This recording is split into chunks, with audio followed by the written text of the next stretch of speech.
예, 안녕하십니까. 이서구와 황태순의 폴리토크. 예, 오늘도 황태순 의원 함께 이야기를 좀 여러 가지로 나누겠습니다.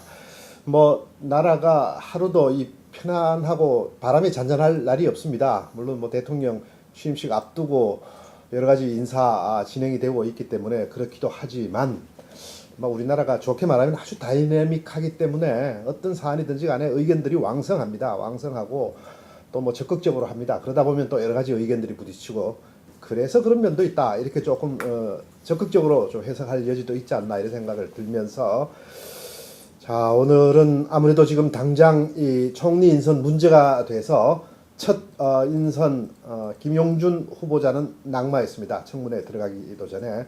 그걸 두고 참 박근혜 인사 스타일 또 말이 많습니다. 상당한 비판의 검증대 위에 또 올랐습니다. 그게 우선적으로 먼저 검증이 올랐는데 뭐 글쎄요, 제가 봐도 그러네요. 이 가장 기본적인 사안 자체도 검증되지 않은 것 아닌가 이런 생각이 됩니다. 그래서 어떻게 그 인사를 하고 검증은 어떻게 하는가 뭐 이런 게 참 궁금합니다. 그동안 좀 우리 봐오시면서 어떻게 느끼셨어요? 오늘이 음력 12월 20일이에요. 네, 아직 1월이 안 됐네요. 안 됐죠. 네네. 제 생일이 참고로 지난번 말씀드렸죠. 양력 12월 20일입니다. 양력 12월 20일 날. 괜히 지금 헛소리 하는 건데요. 뜨끔하네. 마침 어제 지나버렸네. 12월 19일 음력 12월 19일 양력으로 1월 30일 여러분 기뻐하십시오. 나라오가 발사에 성공해서 우리가 전 세계적으로 10번째 또는 11번째 스페이스 클럽에 가입했습니다. 네. 북한 뭐 지난해 12월 12일 장거리 로켓 뭐 자기들이 얘기하기에는 실용위성이라고 합니다만 네. 은하 3호 네. 발사했죠. 발사했는데 문제는 로켓 발사는 성공을 했는데 통신이 아직 되는지 안 되는지. 예.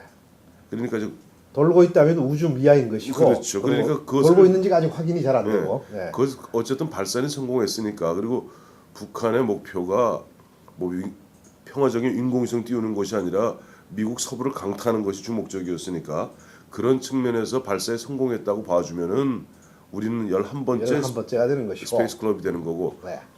발사에는 성공했을 때 인공위성이 작동을 제대로 안 하고 있다는 면을 감안하면은 우리가 10번째가 되는 것이고. 좌우지간 굉장히 어제 우리가 그동안 참 3년 5개월 이상 예. 마음 고생했던 그 과학자들 나로 발사 예. 오늘 다시 한번 격려 말씀드리고요. 어제 성공했고 오늘 새벽까지 해서 완전한 성공이 완전 이제 검증이 됐죠. 검증이 됐죠. 네. 그래서 오늘 새벽 3시 몇 분 40분이든가요. 네. 네. 이제 대전 기지국 카이스트 기지국하고 통신이 이제 완전히 이제 개통이 돼서 우리 성공했습니다. 이거 아주 축하할 일이고 이렇게 보면 참 보면 그래도 우리 과학자들 참 묵묵히 정말 묵묵히 보면은 좀 일을 악물고 열심히 이거 참 5천억 원 들었다고 그래요 이번에. 네. 한 5천억 원이면 한 5억 불이 조금 못 되는 아주 작은 비용으로 그래도 좀 성공 3년 5개월 10년 동안의 긴 투자 그래도 3년 5개월에 참 와신상담 끝에 네. 성공하는 이런 쾌거를 이루었습니다만은 그러나 눈을 잠깐 우리 안쪽으로 들여다보면 지금까지는 과학평론가 황태순 의원의 평이었고요. 안으로 살짝 들여다보면 아유 가깝해요. 네. 네. 그 전에 한번 정말 가깝해요. 아까 우리 과학위성 말씀하셨는데 참 지금 뭐 이공계 기피 현상까지 나올 정도로 우리나라를 이끄는 뭐 소위 뭐 그런 반대 얘기로 뭐 인문 사회계열 출신들의 인사들 이분들이 이 나라를 좀 더 건설적으로 이끌어야 되는데 근데 듣고 보니 살짝 빈정상하네요. 예. 아니 뭐 박근혜 당선인이 이공계 출신이라고 인문 사회계만 뭐 지금 어떻게 후드려 패시려고 그럽니까? 아니 문제의 초점은 지금 총리가 지금 인사 검증이 잘못된 게 아니에요. 그걸 어떻게 잘못 미리 아시고 또 공격에 들으시나? 박근혜 당선인이 인선을 잘못한 거예요. 예. 그리고 검증을 잘못한 겁니다. 그 이야기는 즉 이공계가 잘못한 거지 왜 저같이 멀쩡한 인문 사회계가 잘못했다는 식으로? 저는 이제 이야기를 먼저 하나 하려고 그랬습니다. 이공계가 사실상 우리 최종적으로 실용적인 우리 실생활을 아주 대단히 향상시키는 역할을 하고 있고 또 나라의 부를 창출하는 실질적인 역할을 합니다.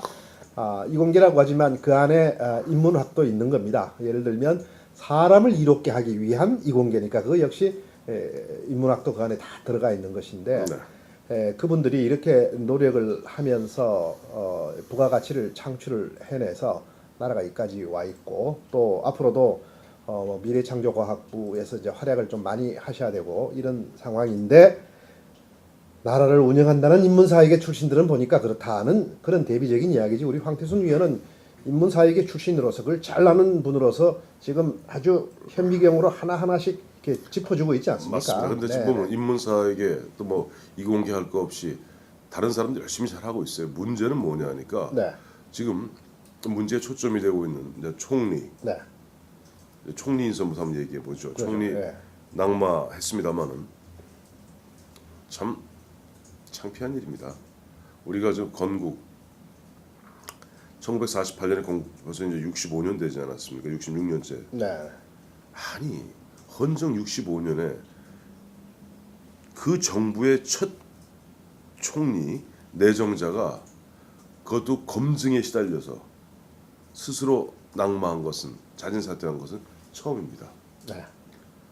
참 문제예요. 그러니까 늘 지난번에도 말씀드리고 우리가 여기서 우리 폴리토크 얘기에서 말씀드렸습니다만 그때도 대원칙이 있습니다. 인사라는 건 물론 비밀은 유지해야 되겠죠. 보안은 유지해야 됩니다. 하지만은 인사 추천은 공적인 가급적 공개적 시스템을 통해서 공적인 루트로서 안 그러면 사적 루트들이 활개치기 시작합니다. 지금도 김용준 후보자 전 후보자입니다만은 김용준 전 후보자를 물론 뭐 박근혜 당선인이 골랐겠지만은 당초 누가 맺어줬는지 그러니까 이야기에 의하면 뭐 2년 전인가 3년 전에 무슨 대상인가 뭐 대상 받는 자리에서 우연히 만나서 그때 한번 뭐 얼굴 알았다. 그리고 한 2년 지나서 어느 날 불러서 공동선대위원장 맡겼다. 그 고지고대로 믿으면 바보입니다. 뭔가 누가 추천이 그 당시부터 있었던 거예요. 좋습니다. 뭐 어떻게 추천했던 어쨌든 김용준 후보자가 공동선대위원장 인수위원장으로서 뭐 탁월한 능력을 보였는지 모르겠습니다만 어쨌든 거기서 지켜봤던 그분의 어떤 뭐 업무 추진 스타일이랄까 이런 부분들을 박근혜 당선인이 눈여겨봤기 때문에 정말 그 중요한 초대 총리 후보자로 내정을 했겠죠. 지명을 했겠죠. 근데 지명하기에 앞서서 지금 역대 2000년 6월에 첫 인사청문회 도입된 이후에 지금 71번의 인사청문회가 열렸었거든요. 거기에서 수많은 사람이 낙마했습니다. 거의 장관 후보자도 뭐 총리 후보자도 뭐 벌써 3번 낙마했죠. 장상, 장대환, 김태호. 그 외 수많은 공직 후보자들이 낙마했는데 낙마원이 뻔해요. 그렇게 복잡하지 않습니다. 오늘 아침 도하신문을 보니까 박근혜 당선인은 어제 뭐 강원도 의원들 만나서 이렇게 검증이 혹독해서야 어디 일할 사람이 있겠느냐는 식으로 어떻게 보면 검증을 탓하고 언론을 탓하는데 정말 안 됩니다. 그거는 왜 뭔 검증을 탓합니까? 검증을 통과 못할 정도로 함으로 휘투루마투루 살아온 그 사람들을 탓해야죠. 그리고 그 뻔해요. 보면 우선 자녀의 병역 문제 및 이중 국적 문제.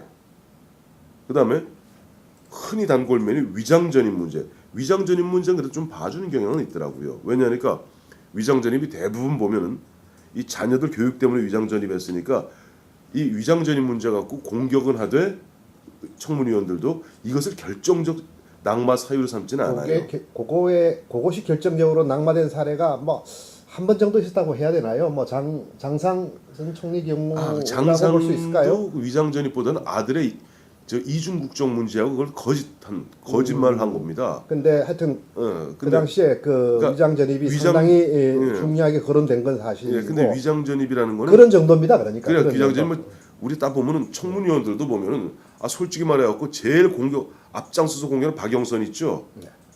저 민주통합당 박영선 의원, MBC 기자 출신. 그 두 자제 다 연희동에 있는 국제학교 다니고 있습니다. 그 세상이 다 아는 이야기예요. 본인이 지난번에 해외 나가는데 무슨 뭐 출입국 관리소에서 뭐 했다고 펄펄 뛰지 않았습니까? 왜? 그 남편이 무슨 국제 변호사라 엄청난 부자예요. 정말 전형적인 강남 좌파입니다.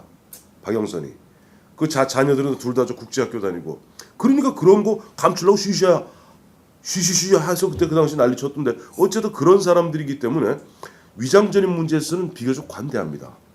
그러나 가장 민감한 문제가 고위공직에 이르는 과정에서 자녀들, 그 자녀들을 갖고 병역 의무를 갖다가 정말 어떻게 보면 기피죠. 네. 병역 기피한 문제는 국민들이 참 못 참습니다. 거기다 땅 부자, 거기다 그냥 땅 부자입니까? 솔직히 얘기해서 고위공직에 오른 사람들 이번에도 나왔죠. 김용준 씨 같은 경우 그 사람이 뭐 75년에 서초동에 왜 갑자기 땅을 샀습니까? 뜬금없이.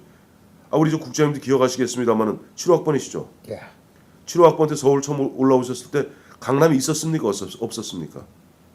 말만 있었을 거예요. 허허벌판이었어요. 말 들어보지도 못했습니다. 그러니까. 아마 저한테까지 그런 얘기가 안 들렸을 텐데 일단은 그때는 들어보질 못했고 그 당시 예. 뒤에 버스라는 게 반포까지밖에 안 다녔어요. 현재 네. 그쪽 아래는 버스가 안 다녔습니다. 즉 이른바 대중교통인 노선 버스가 없었던 시절인데 어떻게 부장판사라는 사람이 그것도 서초동에 법원단지가 들어선다는 정보 서울시 발표 3일 전에 그 땅을 샀겠어요. 네.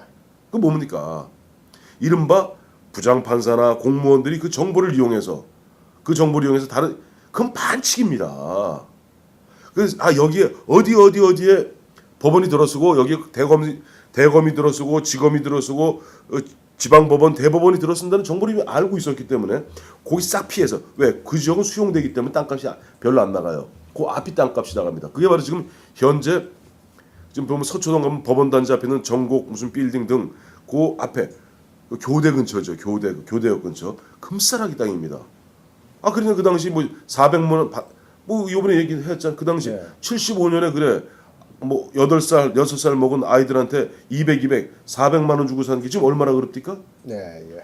그래서 시가가 예. 공시지가 44억에 시가 60억이라는 거예요. 그래서 지금 저희 이 일반 서민들 눈으로는 그리고 일반 국민적인 그 인식으로는 형님, 예. 솔직히 말해서 흥분했는데 예. 그게 어디 그런 걸 갖다가 파헤친 언론이 잘못입니까? 그런 걸 갖다가 좀 인사청문회는 열리지도 않았어요. 예. 근데 어디다 대고 말이지 무슨 이런 인사청문 만들면 사람이 다 바보 된다니. 아니 그런 식으로 양아치 저게 사람들입니까? 정보 갖고 미리 빼갖고 부장판사라는 자가. 그래서 지금 국민들이 우리나라 이 가진 사람들의 부의 형성, 그러니까 능력에 따라서 공정한 룰에 따라서 또 본인의 노력에 따라서 재산이 형성됐으면 거기에 대해서는 이야기를 하거나 불만 터뜨리면 그건 불만 분자죠. 그런데 지금 아직까지 이 부분이 완전하게 해소가 안 되는 게 바로 그겁니다. 우리나라 부유층들의 부의 형성 과정이 어떠했느냐. 이제 바로 대표적인 경우가 이런 경우들입니다. 한창 개발할 시대에 그 개발 정보들은 사실 좀 권력에 가까이 있는 사람들, 또 이 좀 뭐 재벌이나 대기업에 있는 사람들, 뭐 또 뭐 언론 다 포함됩니다. 뭐 한마디 더 합시다. 모의관입니다. 말 끌어서 미안한데 예. 그 당시 거기 개발했던 게 현대건설이죠. 현대건설이죠. 그저 아실 거 아니에요. 저 이명박 대통령 예. 그 영포 빌딩이 어디 있는 겁니까? 거기도 지금 바로 거기 서초동에 있어요. 서초동에 있지요. 그러니까 자 공무원 하는 놈들 이제 흥분했다. 예. 공무원들은 그래 정보 빼갖고 그런 식으로 미리 은행 돈 땡겨갖고 예. 저리로 땡겨서 예. 투자하고 건설 시행해야 될 대형 건설업체 임원들은 또 그 정보 갖고 미리 땅 사놓고 예. 거기서 멍드는 사람 누굽니까? 비제했습니다. 그게 그러니까 그 당시에 있는 사람들 있는 놈들은 그런 게 다 관행화됐으니까 봐주자고요. 관행화됐다고 봐주자 이런 이야기를 스스로 하질 않았고 그 당시에 일반적인 관행이다. 그러니까 그 일반적인 관행도 사실 있는 사람들 간의 일반적인 관행이지. 1%들의 1%들 간의 관행이었던 것뿐이에요. 한 1% 정도. 1%입니다. 예. 간단히 여러분 예. 1%가 뭐 굉장히 작을 것 같죠.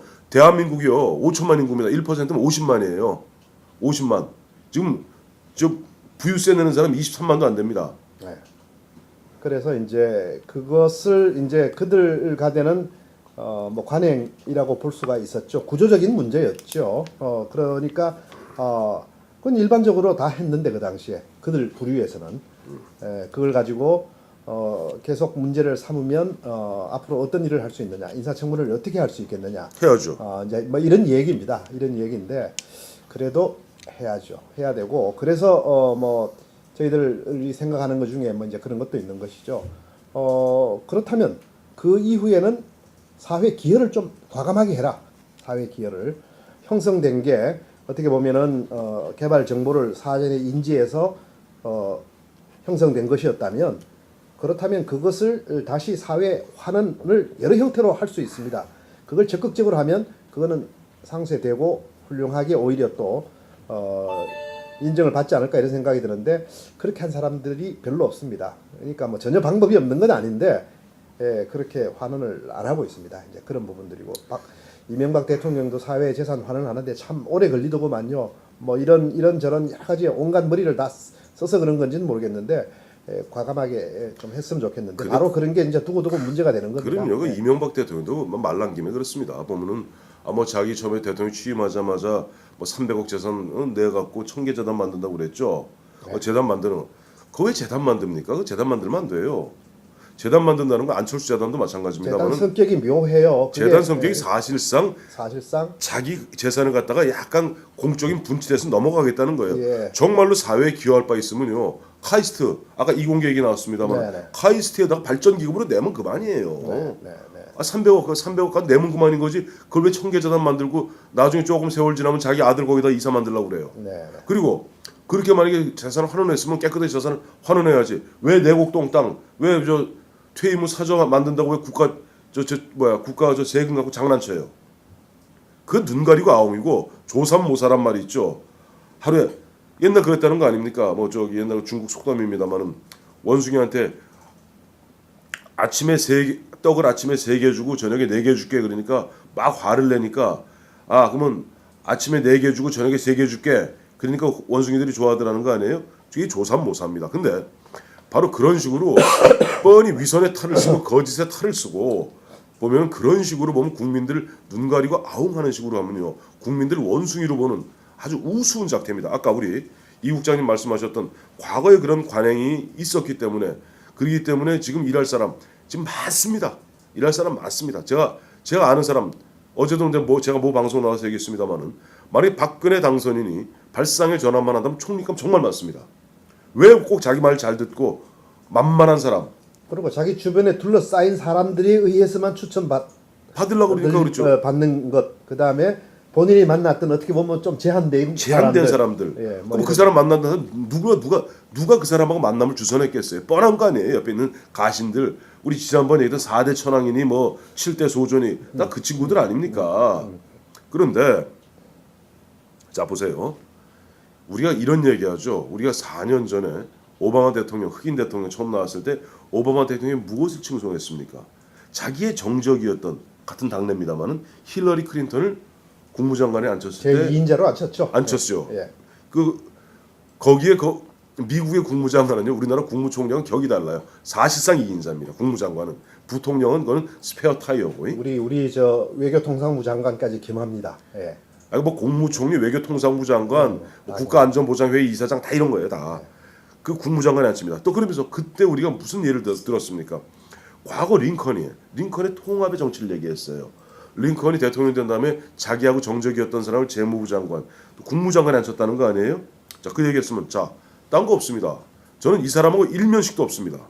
참고로 저는 저 같으면 이재호 같은 사람도 생각해 보겠어요.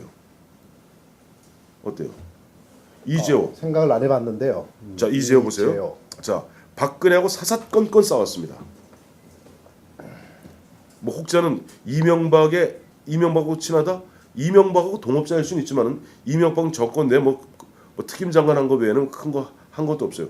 자, 만약에 이재호가 돈 한 푼이라도 뭘 갖다가 먹거나 뭐 엄한 짓 했으면 지금 이 정권 내에서 이상득 친형도 골로 가는 판에 이재호 장관을 지금 그런 관점에서는 훌륭한데 다만 이런 점들이 있네요. 그 MB 정권의 실정 부분에 상당 부분 이재호 장관도 책임이 있는 것 아니냐.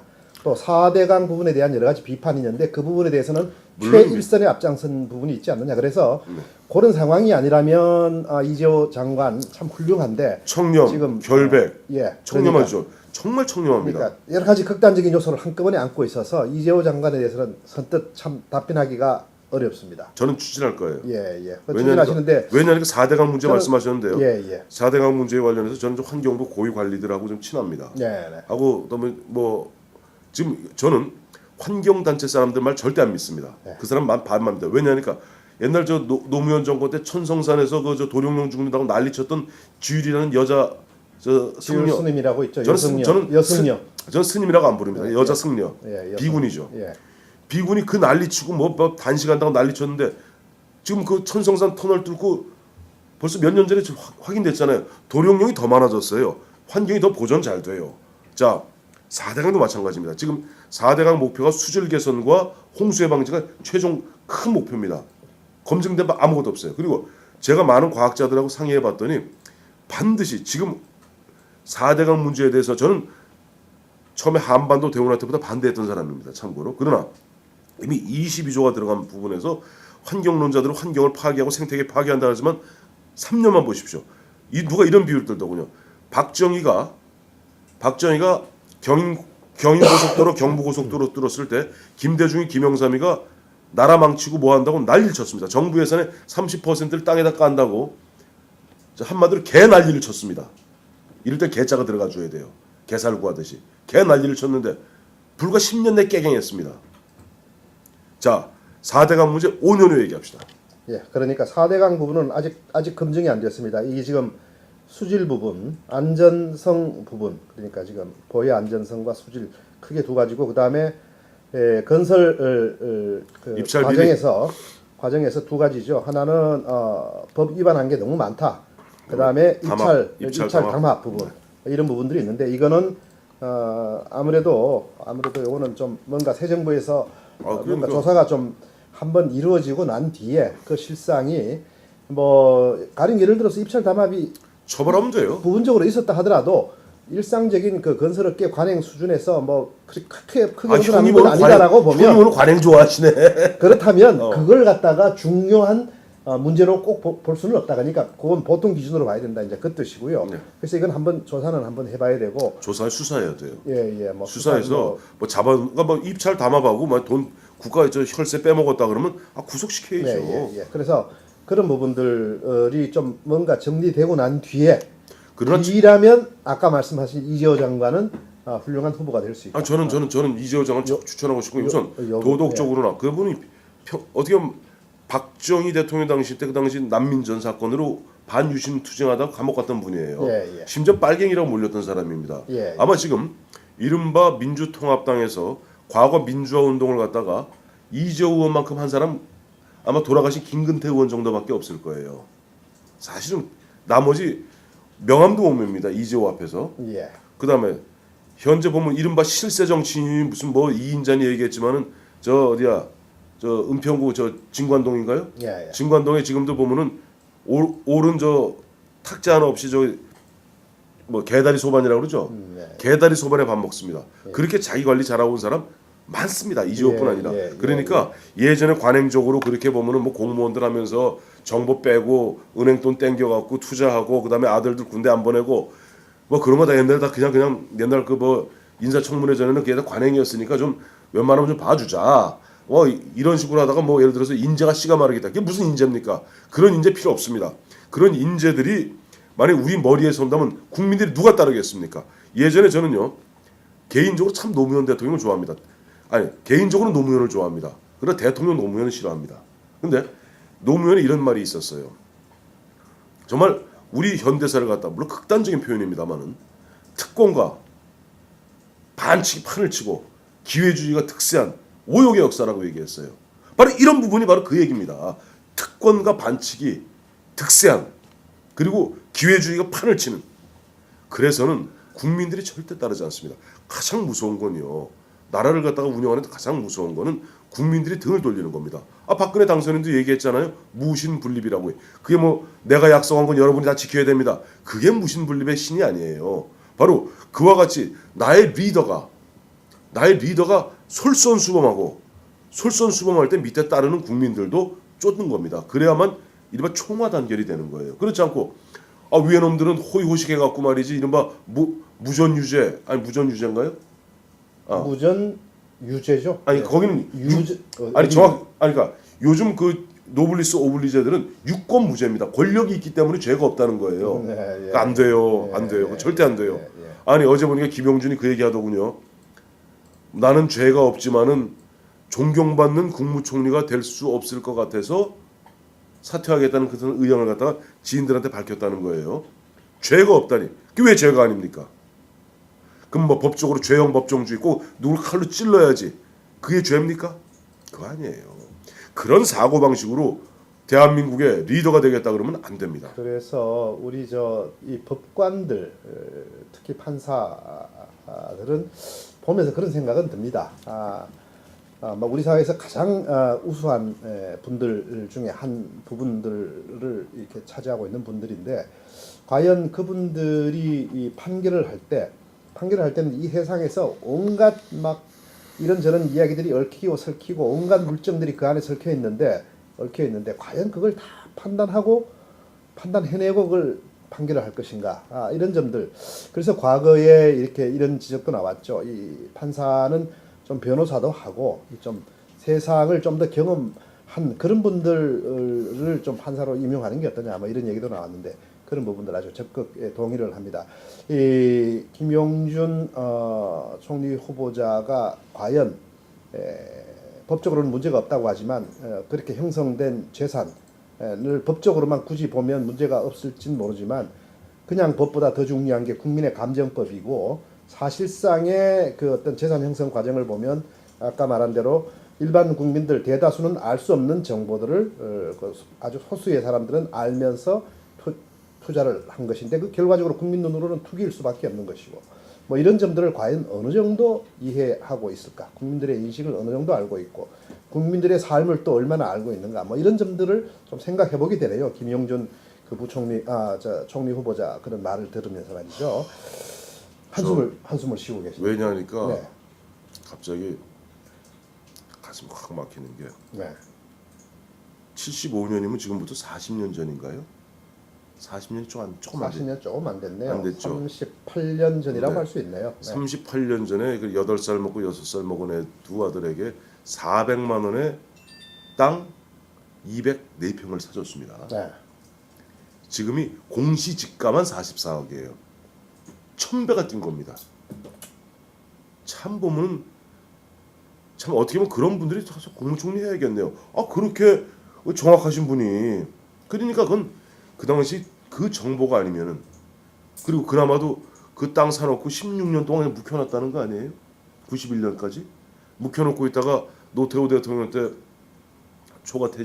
초과 보유 토지 그저 징벌적 과세 물리니까 부랴부랴 그러니까 가건물 비슷한 거 좀 뭐 다세대 주택 지어갖고 그런 것들이 이제 다 그때 등기하고. 법을 위반한 건 아니죠. 그 법이 시행되기 전에들 다 미리 선제 조치를 했으니까 말이죠. 그러니까 그렇게 따지면 세상이요.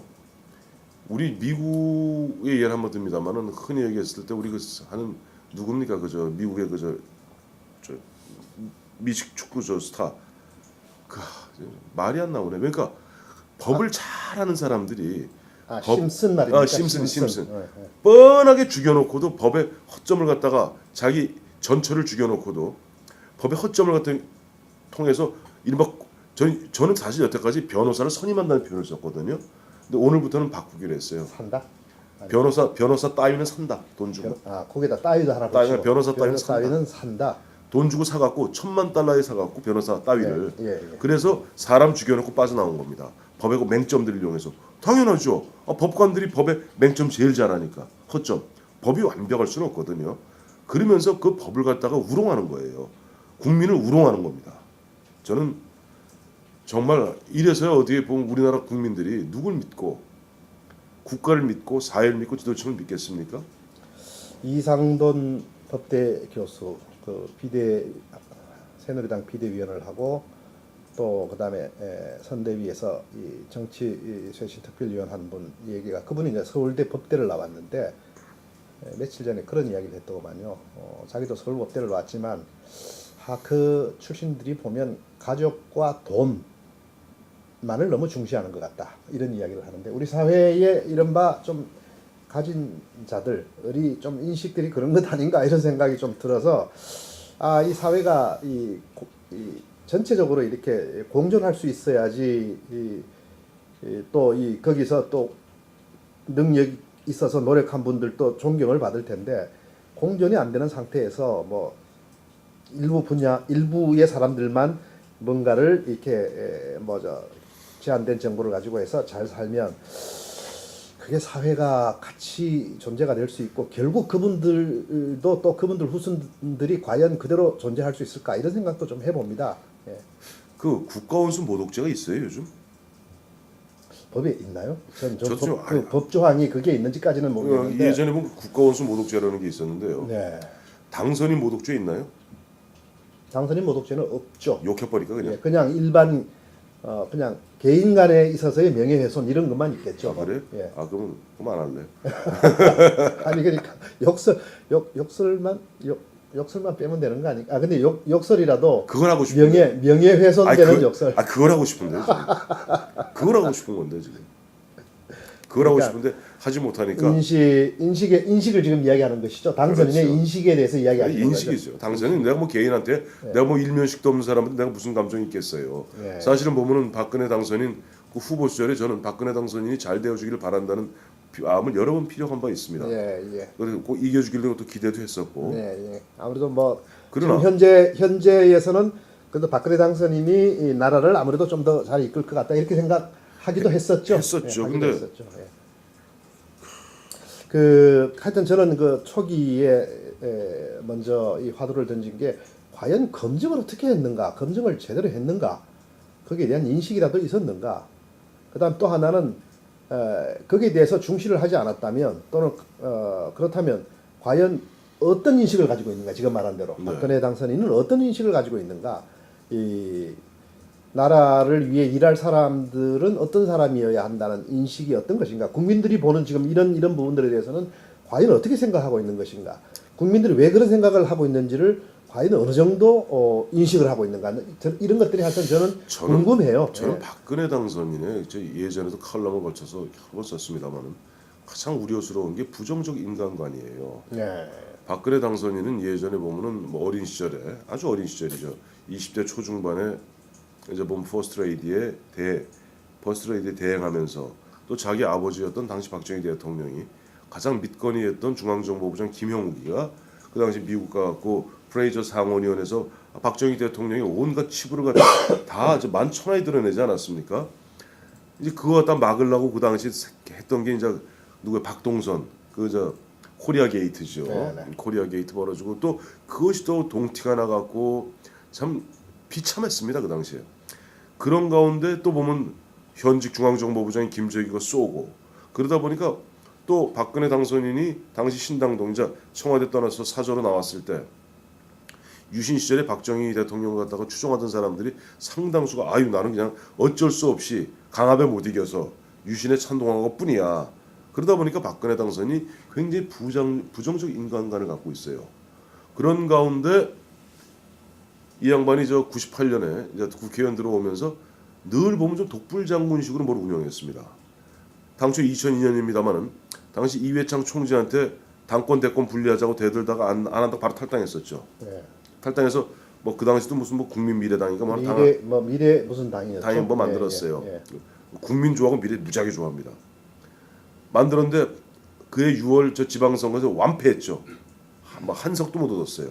완패하다 보니까 그해 11월달에 다시 이제 이회창 이제 한나라당 다시 재복당하는데 그런 식으로 매사가 좀 독선적이고 왜냐하니까 주변에서 옆에 뭐 사람이 없는 모양이에요. 그 앞에 가도 기세에 눌려서 그런지 몰라도 그러다 보니까 모든 것은 쉽게 해서 국무총리가 됐든 장관이 됐든 아무것도 아닌 거예요. 내가 다 해야 되는 거야.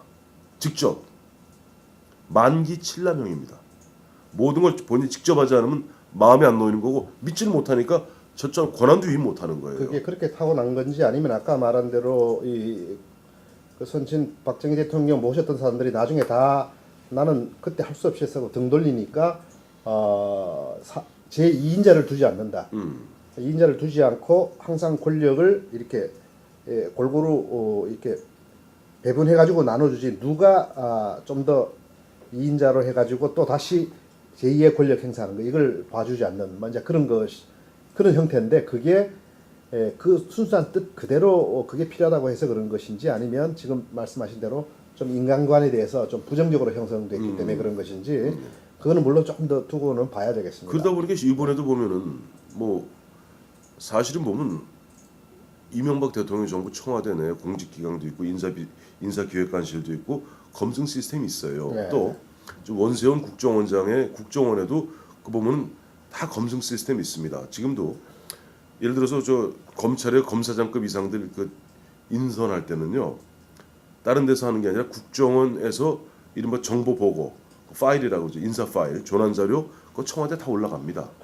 그다음에 저기 법무부 장관한테 딱 가는 게 법무부 장관도 대통령도 몰랐던 것도 보면 거기서 다 보면 뭐 사찰이라면 사찰인데 공직은 민간인 사찰하고 달리 공직자는 사찰 받아야 되거든요. 그런 것들 다 올라갑니다.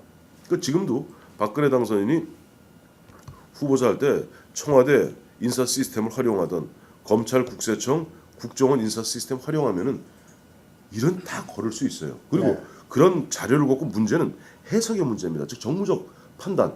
정무적 판단은 본인이 하기 어려우면 비서실장, 유일호 비서실장은 뭐 하는 거예요?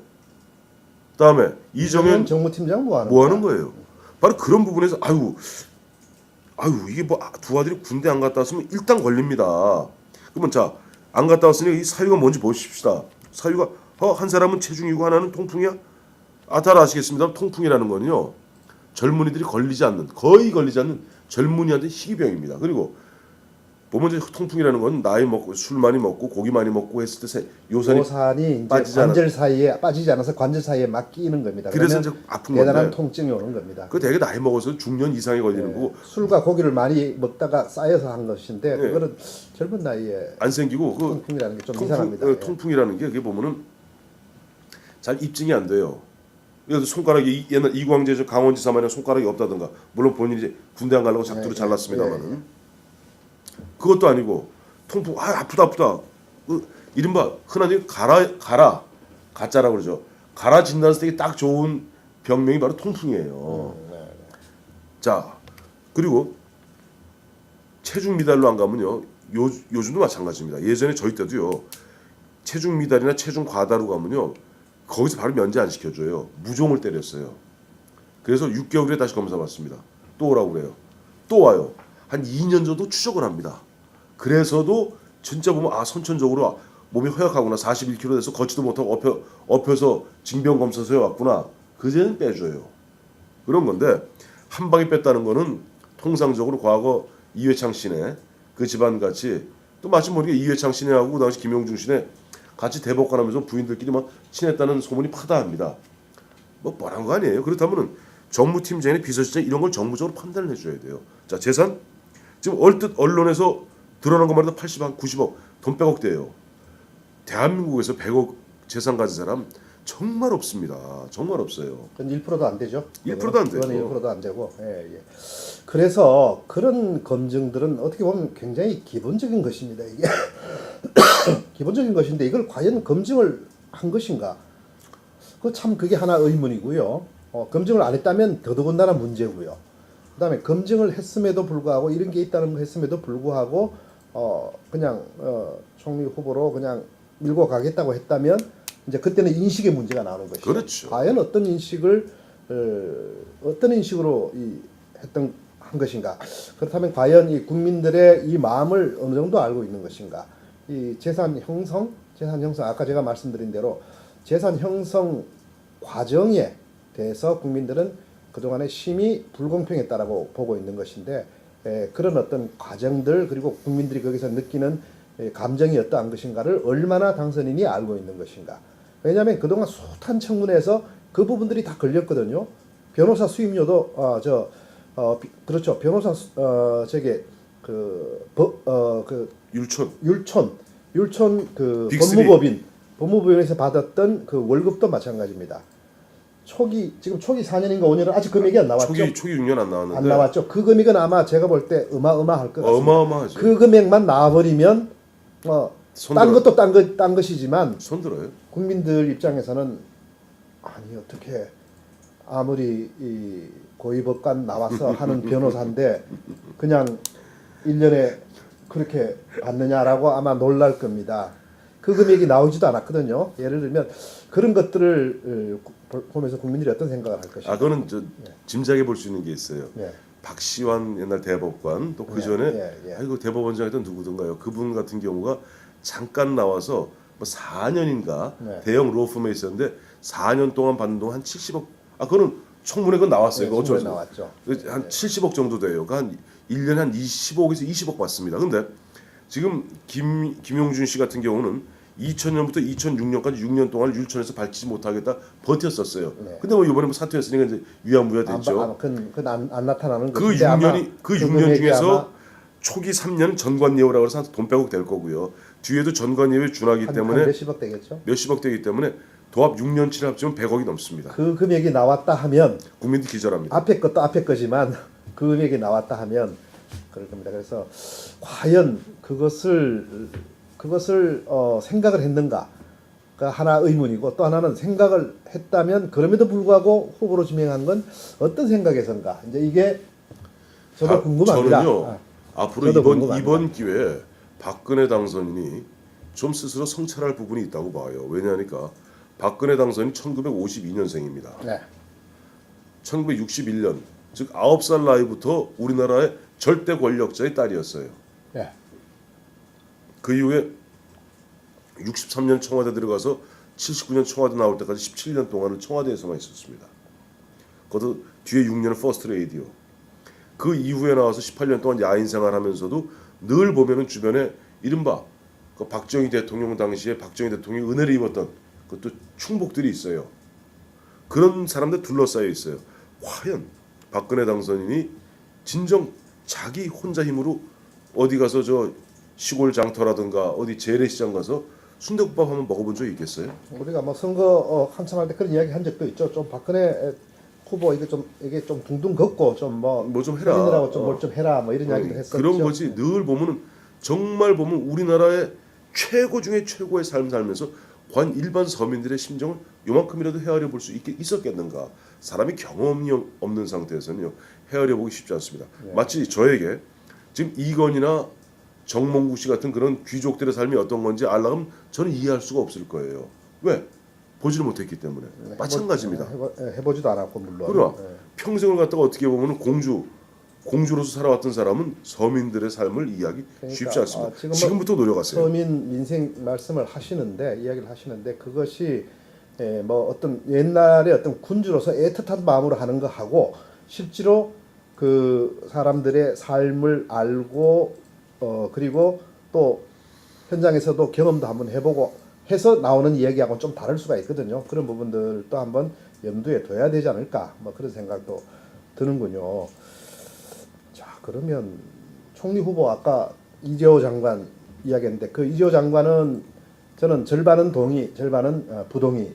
그러면 예. 전인철 전 감사원장. 괜찮습니다. 전인철 전 감사원장은 괜찮아요. 나이도 한 70 좀 넘었고요.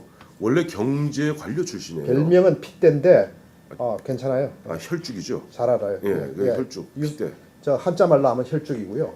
우리 말로 하면 핏대입니다. 핏대인데 전 핏대라고 유명했습니다. 네, 옛날 호남 분이고 그러니까 뭐 지역 통합의 의미도 있고 보면 경제 관료 출신의 기획예산처 장관하고 재정경제부총리 했어요. 제가 경제기획원 출입 기자를 할 때 좀 자주 만나서 그 인간성도 알고 성격도 잘 압니다. 괜찮은 사람이에요. 예. 근데 더욱 중요한 것은 감사원장 되는데 그때마다 인사청문을 다 통과했어요. 그게 중요한 겁니다. 예. 제가 그 말씀을 드리려고 그러는 거예요. 아마 그 보면 전인철 전 감사원장 같은 경우는 한 인사청문회를 아마 3번인가 통과했을 거예요. 예. 그래서 뭐 청렴하고 강직하면서도 보면은 경제 부분에도 능통하고 경제 뭐 경제부총리도 했으니까. 목포 출신임에도 불구하고 지역색도 저게 드러난 걸 제가 거의 본 적이 없습니다. 예. 거기도 또 감사원장 하면서 또 우리 정부에 돌아가는 부분도 소상히 알고. 저는 그래서 전인철 씨 같은 경우 보니까 뭐 귀도 잘 들리는 것 같고. 괜찮아요. 예, 전인철 씨 괜찮아요. 예, 전인철 씨 그건 저도 동의. 뭐 또 생각해 본 분 또 있습니까? 오늘 뭐 여기서 우리가 그냥 아예 몇 사람 확실하게 해버릴까요? 그러니까 저는 뭐 전인철 씨나 저는 그리고 모르겠어요. 조금 엉뚱한 얘기긴 한데 현재 김황식 총리 유임하는 것도 나쁘지 않은 방안이라고 생각해요.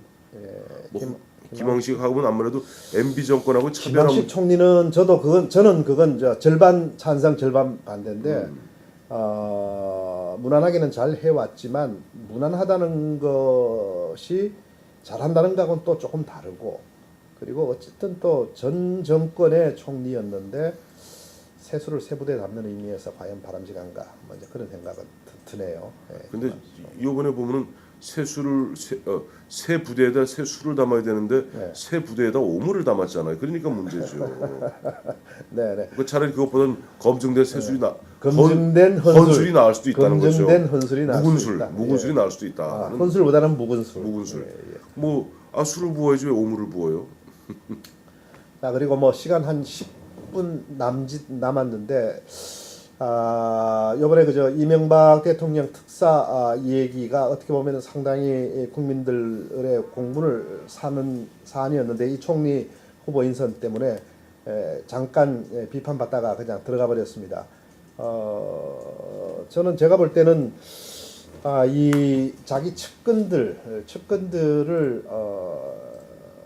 그 임기 말에 관행처럼 이렇게 해왔다는 그런 부분도 하나 있고 또 이분들은 형기를 한 3분의 1 정도밖에 살지 않았습니다. 막 그런 부분들 그런 걸 아주 계산을 아주 교묘하게 맞춰서 딱 끝날 때 사면을 받도록 했다는 분들 그리고 이분들은 정치인들 같은 경우는 물론 뭐 이 부정부패에 뭐 무슨 뭐 종류를 따질 건 없지만 뭐 정치인들은 또 이 정치 조직을 움직이느라고 뭐 이렇게 돈이 필요할 수도 있는데 이분들은 좀 개인적인 사사로운 그 어떤 부패 차원 아니냐 이런 점에서 과연 특사를 이렇게 했어야 되느냐 먼저 이런 점에서 여전히 저는 비판적인 시각을 가지고 있습니다. 그런 점에 대해서는 우리 황 의원께서는 어떻게? 지금 보면 이명박 대통령이 이제 이번 특사함으로써 7번째 특사죠. 그게 네. 대한민국 정부 수립 후에는 102번째 특사입니다. 예. 뭐 박정희 대통령도 한 20차례 가까이 특사했고 전두환 대통령도 20차례 넘게 특사를 갖다 단행했고 그다음에 노태우 대통령 뭐 9차례인가 그다음에 김영삼 대통령 9차례 그다음에 흔히 요즘 보면은 이명박 대통령의 특사에 대해서 비판적인 야당 진보 세력들 이 부분 잘 들으셔야 돼요. 김대중 대통령은요 취임하면서 특사해갖고요 자기의 꼬붕이었던 권노갑이 옛날 그 함부로 들어갔던 권노갑이 바로 특사해줬습니다. 그때 좌파 논객들, 좌파 언론들 입 꾹 다물고 있었습니다. 여러분들이 좋아하시는 노무현 대통령 있죠? 취임해갖고 바로 2년 지나서 자기 절친한 후원자라는 강금원 원래 강금원 박연차 두 사람 아니에요? 네. 강금원 바로 특사해줬습니다.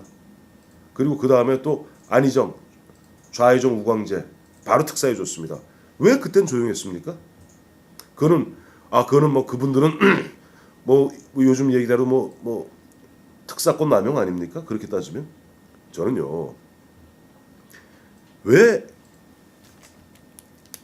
이명박이한테는 잣대를 대면서 미리미터 잣대를 대고 왜 김대중이 노무현한테 쓴 미터로 인치나 미터로 왜 잣대를 댑니까? 잣대는 똑같아야 돼요. 만약에 측근들 봐주기 사면했다. 임기 말에 한 거 임기 초반에 하자마자 한 거 무슨 차이가 있어요? 오히려 그게 더 악질이지. 임기 초에 풀어줘갖고 정치 활동할 수 있게 만들어 놓은 게. 그래갖고 기억하실 겁니다만은 2000년 그 당시 뭡니까 새정치국민회의죠. 새정치국민회의 최고위원들 청와대에서 회식하는 자리에서 대통령 앞에서 정동영 당시 최고위원이 바로 박아버린 거 아니에요? 대통령 앞에서 권노갑 씨. 만약에 그때 사면 안 해줬으면 권노갑 씨가 설치고 다니면서 그런 일 했겠어요? 오죽했으면 그 새파란 그 당시 정동영 최고가 대청와대 만찬 자리에서 대통령 면전에 대고 그 옆에 앉아있는 권노갑 고문을 갖다가 지목해서 공격을 했겠어요? 바로 사면해줬기 때문입니다. 차라리 떠나가면서 자기 지인 사면해주는 건 나쁜 일이지만은 오히려 동정을 할 수 있어요. 제 말은 여기까지입니다. 그 MB의 사면은 이런 걸 했습니다. 그 자기 정적에 대해서 뭐 예를 들면 정봉주 전 의원 같은 경우는 꼬박 1년을 다 살렸습니다. 그것도 대선 기간 포함시켜서 일체 나오지 못하도록 또는 2007년 정적이었던 친박계 사람들 이건 부정부패도 아닌데 어떤 정치적인 이유로 뭐 명예훼손 뭐 이런 부분들을 가지고 해서 사면 복권 아주 장기간 동안 묶어버렸습니다. 선거 두 번이나 못 나게 만들어버리고 뭐 이런 부분들이 있는데 측근에 대해서는 막판에 약간 살리고는 특사로 계산해서 다 풀어줬다. 이런 부분들이 하나 비판받을 소지가 있다라는 거 하나 하고, 그 다음에 이 재임 중에 평가, 그 대통령에 대한 평가가 과연 이명박 대통령 그렇게 평가를 받을 수 있느냐? 뭐 어느 정도 국민들로부터 수고했다라는 그런 어떤 평가도 받으면서, 그러면서 사실 나를 위해서 이 사람들도 수고를 했다, 이 잘못한 점도 이런 건 있지만 이런 분위기가 조금 있었으면 괜찮은데 그것도 부족하지 않았는가, 그런 점에서 비판을 지금 많이 하는 것 아닌가, 뭐 저는 그렇게 봅니다. 저는 이런 대목에서 우리의 이제 우리 일반 국민들의 의식 수준도 조금 전환이 필요하지 않은가 생각해요. 뭐 기억 우리 이 국장님 잘 아시겠습니다만은 79년도 박정희 대통령 돌아갔을 때 우리가 상상하는 것 같이 대학생들 굉장히 즐거워하고 노래 부르고 조롱했습니다. 뭐 슬퍼했을 것 같아요? 아니에요. 박정희 대통령이 다시 국민들로부터 뇌리에 박히기 시작한 건 놀랍게도 박정희의 영원한 정적이었던 김영삼 대통령 말기에 가서입니다. 말기에 가서 김영삼 대통령이 하도 죽을 쓰고 그 당시 경제가 어려워질 조짐을 보이고 하니까 그 당시에 다시 박정희 복고 바람이 불었던, 즉 16년 동안 박정희 대통령은 사실은 우리 뇌리 속에 잊혀졌던 인물이에요. 미안한 얘기지만 전두환 7년 5개월, 노태우 5년, 김영삼 초기 한 3년 반까지 철저하게 잊혀졌던 인물이 박정희입니다. 그 지금 IMF가 오고 경제 위기가 오니까 역설적으로 박정희 대통령 복고풍이 분 거지, 평가라는 것은요 조금 더 있어봐야 됩니다. 지금 저는 이명박 대통령이 그렇게 높은 평가를 받지 못한다는 데는 동의해요. 그러나 우리 국민들도 좀 글로벌하게 한번 눈을 이렇게 돌려봅시다. 트집을 잡자면 끄지 없는 거죠. 어쨌든 다른 거 얘기할 거 없어요. 보면 유럽에서 독일 하나 빼놓고 모든 나라가 지금 국가 신용도가 하락하고, 스페인이, 포르투갈이니, 그리스니, 아일랜드니 국가 피그스라고 그러죠. 국가 부도 위기. 그리스 같은 경우는 국가 부도 위기 일보 직전까지 가지 않았습니까? 스페인도 마찬가지고 겨우 독일이 돈 풀어서 살고 있는 뭐 이런 지경인데, 전 세계에서 지금 지난 4년 세계 유럽발 경제, 미국발 금융위기, 유럽발 재정위기, 이 위기 속에서, 경제 위기 속에서 유일하게 신용도 유지하고 있는 나라 두 나라밖에 없습니다. 대한민국하고 독일입니다. 그리고 그 하나만 갖고도 사실은 옛날 김영삼 씨 IMF 초래하고 김대중 대통령 뭐라고 욕을 해도 우리가 김대중 대통령 욕할 수 없는 것이 IMF 환란 2년 만에 극복했잖아요. 우리가 노무현 대통령이 아무리 뭐 많은 사람들의 추억에 남아있지만 안 된다는 게 뭡니까? 경제 무너지고 부동산 값